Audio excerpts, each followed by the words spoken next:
Pernah nggak ngerasa hidup ini kok seperti diremehkan terus? Usaha sudah jalan, niat sudah lurus, tapi hasilnya belum juga kelihatan. Kalau pernah, mungkin panjenengan termasuk yang lahir di weton wage. Assalamualaikum warahmatullahi wabarakatuh. Salam rahayu, salam sehat, untuk sedulur kabeh dimanapun berada. Semoga yang sedang capek diberi kekuatan, yang sedang bingung diberi petunjuk, dan yang sedang berjuang, segera dipertemukan dengan jalan terang. Sebelum kita lanjut, monggo, yang belum subscribe, dipun subscribe rumin dan nanti di akhir, tuliskan di kolom komentar kata, wage kuat, biar kita saling menguatkan. Sedulurku, weton wage ini sejak dulu sering dipandang sebelah mata, dibilang lambat, kurang hoki, terlalu diam, bahkan dianggap kalah start. Padahal, hidup ini bukan lomba lari, kadang yang pelan justru sampai paling akhir dengan selamat. Judul ini bukan untuk membanggakan, tapi untuk mengingatkan bahwa ramalan weton wage yang dulu diremehkan, pelan-pelan justru mulai menghantam kenyataan hidup. Diremehkan di awal kehidupan. Sedulurku yang lahir di weton wage, sejak awal hidupnya sering membawa nasib yang unik. Bukan karena buruk, tapi karena tidak mencolok. Wage itu seperti pagi yang mendung tipis, tidak silau, tidak menyilaukan mata, tapi menyimpan hujan yang kelak menyuburkan tanah. Banyak orang wage sejak kecil sudah terbiasa tidak diperhitungkan. Di keluarga, sering kalah suara. Di sekolah, jarang dipuji meski berusaha. Di lingkungan kerja, kerap dianggap, ya sudah, nanti saja. Bukan karena tidak mampu, tapi karena karakternya memang tidak suka menonjolkan diri. Orang wage biasanya punya sifat menahan diri. Kalau bisa diam, ya diam. Kalau bisa mengalah, ya mengalah. Bukan karena takut, tapi karena pikirannya panjang. Ia tidak ingin ribut hanya demi pengakuan sesaat. Sayangnya, dunia ini sering menilai dari siapa yang paling keras bicara, bukan siapa yang paling dalam berpikir. Maka jangan heran, wong wage sering berada di barisan belakang, padahal isi kepalanya penuh pertimbangan matang. Seringkali, saat wage menyampaikan pendapat, tidak langsung didengar. Kadang idenya baru dianggap benar setelah orang lain mengatakannya dengan suara lebih keras. Disitulah hati wage diuji. Mau marah, tapi tidak tega. Mau ngotot, tapi tidak nyaman. Akhirnya memilih diam, menyimpan semuanya di dalam hati. Dan dari sinilah banyak wong wage tumbuh menjadi pribadi yang kelihatannya tenang, tapi batinnya sering bergejolak. Diremehkan di awal hidup membuat wage belajar satu hal penting. Jangan menggantungkan harga diri pada penilaian orang. Tapi proses ini tidak mudah. Banyak wage yang sempat merasa dirinya tidak berguna, merasa langkahnya selalu salah, merasa hidupnya tertinggal jauh dibanding teman-temannya. Melihat orang lain sudah berhasil, sudah mapan, sementara dirinya masih berkutat dengan hal yang sama bertahun-tahun. Rasanya seperti jalan di tempat, padahal sebenarnya sedang menguatkan pondasi. Wage sering lupa bahwa pohon besar tidak tumbuh cepat. Akar harus masuk dalam-dalam dulu sebelum berani meninggi. Maka fase diremehkan ini sebenarnya bukan hukuman, tapi latihan batin. Tuhan sedang mengajari wage untuk kuat tanpa tepuk tangan, sabar tanpa sorotan, dan ikhlas tanpa pujian. Ini pelajaran mahal yang tidak semua orang mampu menjalaninya. Banyak kisah wong wage yang di masa muda dianggap biasa saja. Tidak paling pintar, tidak paling kaya, tidak paling menonjol. Tapi justru karena itu, ia belajar bekerja tanpa bergantung pada validasi. Ia terbiasa mengandalkan dirinya sendiri. Saat jatuh, bangkit sendiri. Saat gagal, merenung sendiri. Perlahan, karakter ini membentuk ketahanan mental yang luar biasa. Sedulur, diremehkan di awal memang menyakitkan. Tapi dari situlah wage ditempa. Hatinya diasah agar tidak rapuh oleh omongan. Pikirannya dilatih agar tidak silau oleh pujian. Langkahnya diperlambat agar tidak salah arah. Maka kalau hari ini panjenengan merasa sering diabaikan, sering dianggap remeh, sering tidak diperhitungkan, jangan buru-buru putus asa. Bisa jadi, itu tanda bahwa hidup sedang membentukmu menjadi pribadi yang kuat, bukan sekadar cepat. Bagian kedua, ujian datang bertubi-tubi. Sedulurku, setelah fase diremehkan, wong wage biasanya tidak langsung diberi kemudahan. Justru sebaliknya, ujian datang seperti gelombang yang tidak sempat reda. Baru satu masalah selesai, muncul masalah lain. Baru merasa lega sebentar, hidup kembali menguji dari arah yang tak disangka. Inilah ciri kuat perjalanan Wage. Seakan-akan hidup berkata, kalau kamu kuat, ayo kita lanjutkan. Ujian Wong Wage sering tidak satu jenis. Kadang soal ekonomi, belum selesai, disusul masalah keluarga. Sudah berusaha tenang, datang lagi masalah kesehatan atau hubungan. Rasanya seperti berdiri di tengah hujan tanpa payung. Mau lari, tapi tak tahu kemana. Mau bertahan, tapi hati sudah basah oleh lelah. Di fase ini, banyak Wage yang diam-diam menangis, tapi tetap tersenyum di depan orang lain. Yang membuat berat, Wong Wage jarang mengeluh. Bukan karena tidak sakit, tapi karena tidak ingin merepotkan. Ia terbiasa memikul sendiri. Kalaupun bercerita, sering merasa tidak dimengerti. Akhirnya memilih memendam. Dari luar terlihat kuat, padahal di dalam sering berperang dengan pikiran sendiri. Inilah yang membuat ujian Wage terasa lebih berat dibanding weton lain, karena bebannya tidak dibagi, tapi ditahan sendirian. Kadang muncul pertanyaan dalam hati, kenapa hidupku begini terus? Apa aku kurang berdoa? Apa aku salah jalan? Pertanyaan itu wajar, sedulur. Bahkan orang yang paling sabar pun bisa lelah. Tapi ingat satu hal, ujian bertubi-tubi bukan tanda Tuhan membenci. Justru sering menjadi tanda bahwa seseorang sedang disiapkan untuk sesuatu yang lebih besar dari sekadar hidup biasa. Wage itu ibarat tanah liat. Semakin sering dipijat, ditekan, diputar, semakin kuat bentuk akhirnya.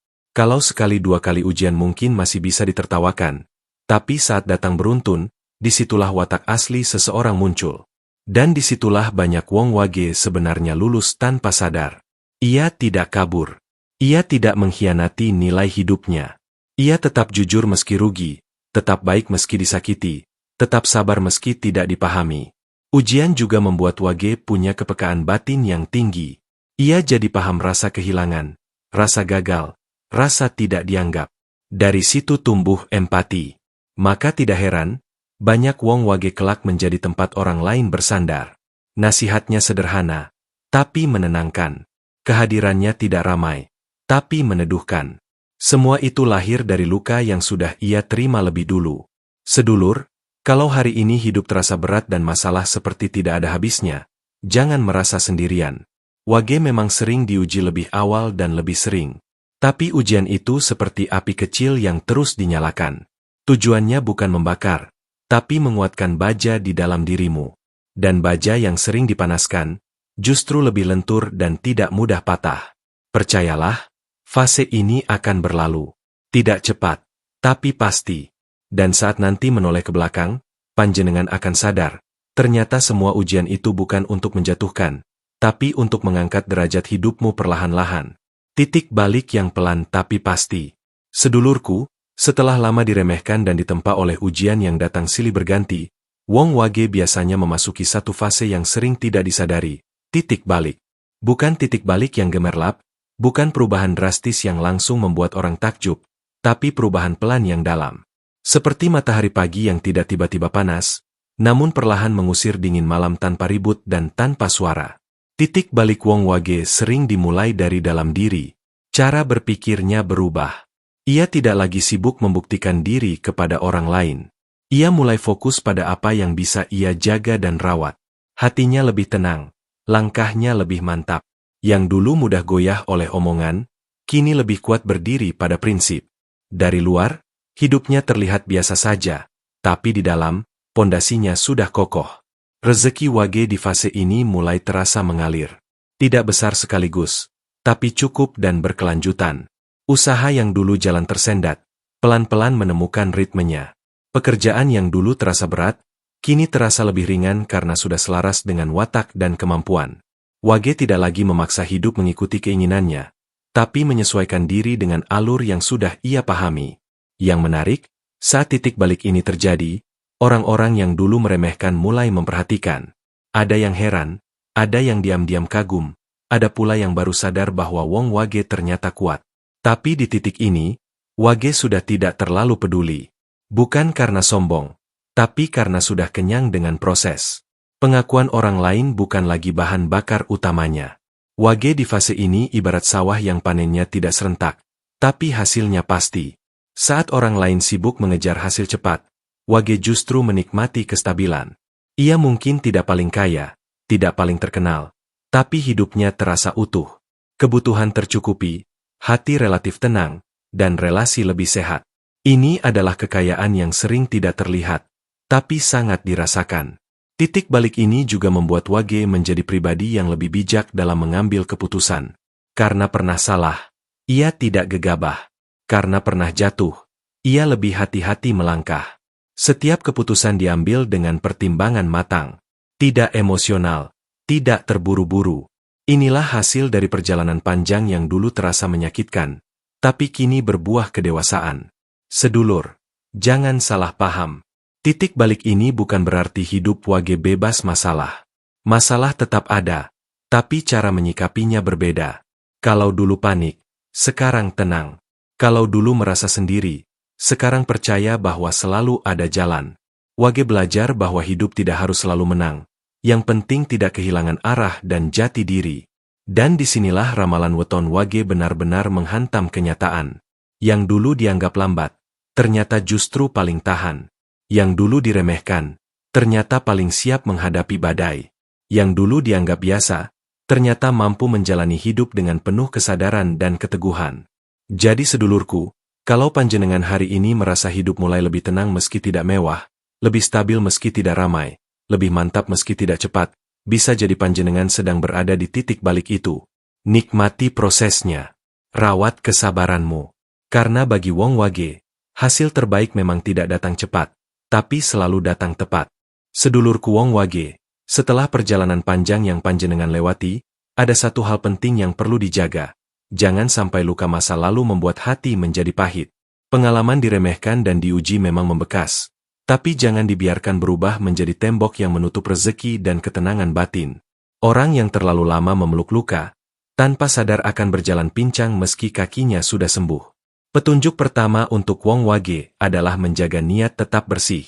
Apapun yang dikerjakan, jangan diniatkan untuk membalas, apalagi membuktikan diri pada orang yang dulu meremehkan.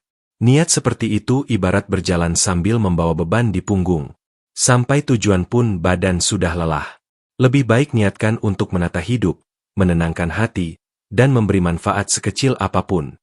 Niat yang bersih membuat langkah ringan dan hasilnya lebih awet. Yang kedua, jangan terburu-buru ingin meloncat jauh. Watak Wage memang tidak cocok dengan jalan pintas. Kalau dipaksa cepat, seringkali justru tergelincir. Terimalah ritme hidupmu sendiri. Ibarat memasak dengan api kecil, memang lama, tapi masakan matang sampai ke dalam dan tidak gosong. Hidup yang dibangun pelan-pelan akan lebih kuat menahan guncangan. Ketiga, belajar berbagi beban. Wong Wage terlalu sering merasa harus kuat sendirian. Padahal bambu yang berdiri sendiri mudah patah, tapi bambu yang berumpun saling menguatkan. Tidak ada salahnya bercerita kepada orang yang dipercaya. Tidak semua masalah harus dipikul sendirian. Kadang, sekadar didengarkan saja, hati sudah terasa lebih lapang. Keempat, rawat hubungan dengan kesederhanaan. Wage tidak perlu banyak teman, tapi butuh teman yang tulus. Jangan memaksakan diri untuk menyenangkan semua orang. Fokuslah pada hubungan yang saling menghargai, saling mendoakan, dan saling mengingatkan. Lingkaran kecil yang sehat jauh lebih berharga daripada keramaian yang penuh kepura-puraan. Kelima, jaga laku hidup. Wong Wage sangat sensitif terhadap keseimbangan batin. Kalau terlalu sering melanggar hati nurani, rezeki terasa seret. Tapi kalau jujur, sabar, dan tidak licik, meski pelan, pintu-pintu akan terbuka satu persatu. Jangan remehkan kekuatan laku baik yang dilakukan terus-menerus. Air yang menetes pelan bisa melubangi batu, apalagi hati manusia. Ibarat perjalanan naik gunung, sedulur Wage itu bukan pelari di awal, tapi justru pendaki yang tahu kapan harus berhenti, kapan harus minum, dan kapan harus melanjutkan langkah. Mungkin bukan yang pertama sampai, tapi seringkali yang paling selamat dan paling menikmati pemandangan di puncak. Maka nasihat saya sederhana. Teruslah berjalan sesuai watakmu. Jangan iri pada kecepatan orang lain. Jangan minder dengan prosesmu sendiri. Hidup ini bukan soal siapa yang duluan, tapi siapa yang tahan sampai akhir tanpa kehilangan jati diri. Jadi, sedulurku, kalau hari ini masih diremehkan, jangan berkecil hati. Ramalan weton Wage bukan soal nasib buruk, tapi soal ketahanan dan keteguhan. Tetap berjalan, meski pelan tetap lurus, meski sendirian, karena yang sabar dan konsisten biasanya justru sampai paling jauh. Tuliskan di kolom komentar, Wage kuat, dan bagikan video ini ke sedulur yang lahir di weton Wage, agar kita sama-sama sadar, bahwa hidup bukan soal cepat, tapi soal kuat sampai akhir. Matur nuwun. Salam Rahayu, wassalamualaikum warahmatullahi wabarakatuh.